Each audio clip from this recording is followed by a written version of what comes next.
Do të ma fshi topi, Gjibani bën deklaratën e fortë për reglin, ja çfarë mora vesh. Gjibani, një ndër konkurrentët më të përfolur të Big Brother VIP, ka ndarë një postim të gjatë në Instagram ku reflekton mbi eksperiencën e tij në Big Brother, teksa shpreh hapur zhgënjimin e tij për mënyrën se si pëlqimet dhe emocionet e tij u bën pjesë e lojës, duke vënë në pa intrigat e manipulimet.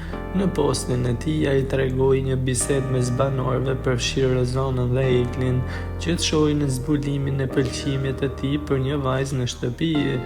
Postimit e tij, Gjibani ka bashkangjitur një video ku shihet Tekli, që ka qenë ajo që ka zbuluar para të gjithëve se këngëtari ishte i dashuruar me dikë brenda shtëpisë.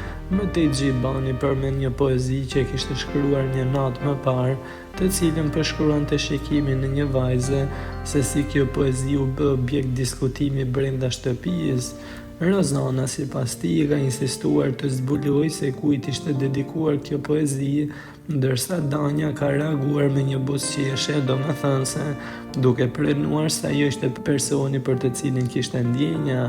Kjo e ka bërë Gjibani të besojë se pëlqimi i tij ishte një temë që interesonte banorët dhe se disa prej tyre përdorën këtë informacion për strategjitë e tyre në lojë.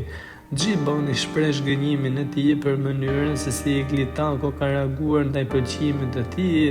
Ai akuzon atë se ka qeshur me ndjenjat e tij brenda lojës, ndërkohë që ajo kishte vetë një pëlqim për një tjetër banor. Ai sugjeron se Egli nuk ishte aq i qeshur kur bëhej fjalë për ndjenjat e saj, por përkundrazi u përfshi në këtë temë, ajo nuk e priti mirë. Një tjetër kritikë e tij ndaj Eklit ishte se ajo ka bërë hetuesen e poezive të tij, duke dhënë informacione për pëlqimin e tij te banorët e tjerë, duke ekspozuar atë në lojë. Ai cilësoi këtë sjellje si një lojë me dy standarde, hipokrizi, pasi vetë nuk pranoi kur ai u interesua për pëlqimin e saj.